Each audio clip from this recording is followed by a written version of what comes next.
C'est un tableau douloureux que dresse à nouveau la Fondation Abbé Pierre sur la question du mal-logement en France. Son 20e rapport annuel a été rendu public aujourd'hui. On en parle tout de suite avec Anne-Claire Le San. Et Anne-Claire, premier constat, le phénomène du mal-logement est en hausse. En effet, 3 500 000 personnes connaissent le mal-logement, un chiffre en hausse de 44%. En 10 ans, en clair, ce sont des personnes qui se retrouvent sans abri, ou par exemple vivent dans des hôtels de fortune ou au camping à l'année, ou encore se retournent pour vivre chez leurs parents. Alors le phénomène nouveau, c'est que cela touche désormais des personnes qui jusque-là étaient exclues, des familles avec enfants et les jeunes. Ils représentent un quart de ces mal logés. Et alors, pourquoi cette crise du logement persiste alors que des politiques publiques existent depuis 25 ans ? Plusieurs explications, forcément. Tout d'abord, la crise économique s'aggrave, les prix de l'immobilier augmentent, les propriétaires sont de plus en plus exigeants, alors qu'en parallèle, les revenus et les emplois sont de plus en plus précaires, notamment depuis 2008.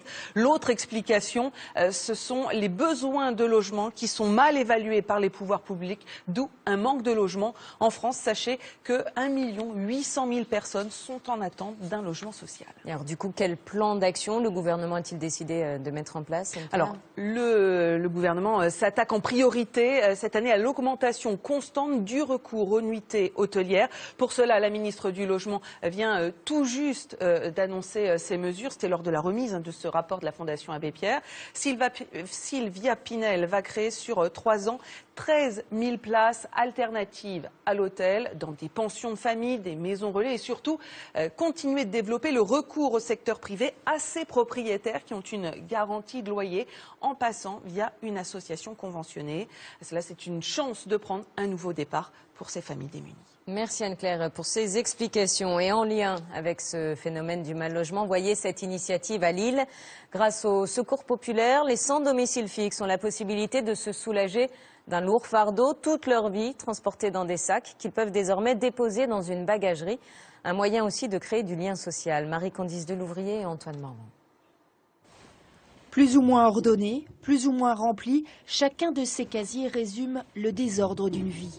Le numéro 6, rempli à ras-bord, nous raconte l'histoire d'une jeune femme de 36 ans, partie précipitamment de Géorgie et à la rue depuis. J'ai mes bagages là depuis 2 mois. Prendre tout ça avec moi, ce serait impossible. Matin et soir, elle peut venir récupérer ses affaires, sécurisées dans cette bagagerie, la seule au nord de Paris. Le numéro 11 appartient à un sans-abri de 39 ans. Steve, sans domicile fixe, depuis 2004. Parce qu'avant, je me rappelle quand j'avais mes 2 valises à roulettes comme ça. Je ressemblais à quoi? Grâce à ce service, il a aussi accepté d'être accompagné dans ses démarches administratives. C'est pas juste déposer ses bagages ? Non. Déjà, j'ai réussi à faire ma CMU, ma pièce d'identité. Bon, c'est parce que je n'ai plus l'argent pour me payer le timbre fiscal et les photos. Puis bon, vu la tronche que j'ai, c'est pas évident.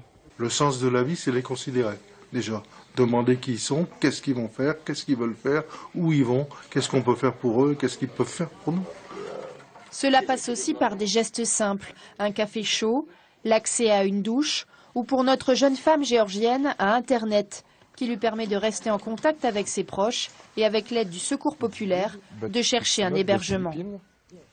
Ce sera l'association Réagir à Tourcoing. C'est bon pour ce soir.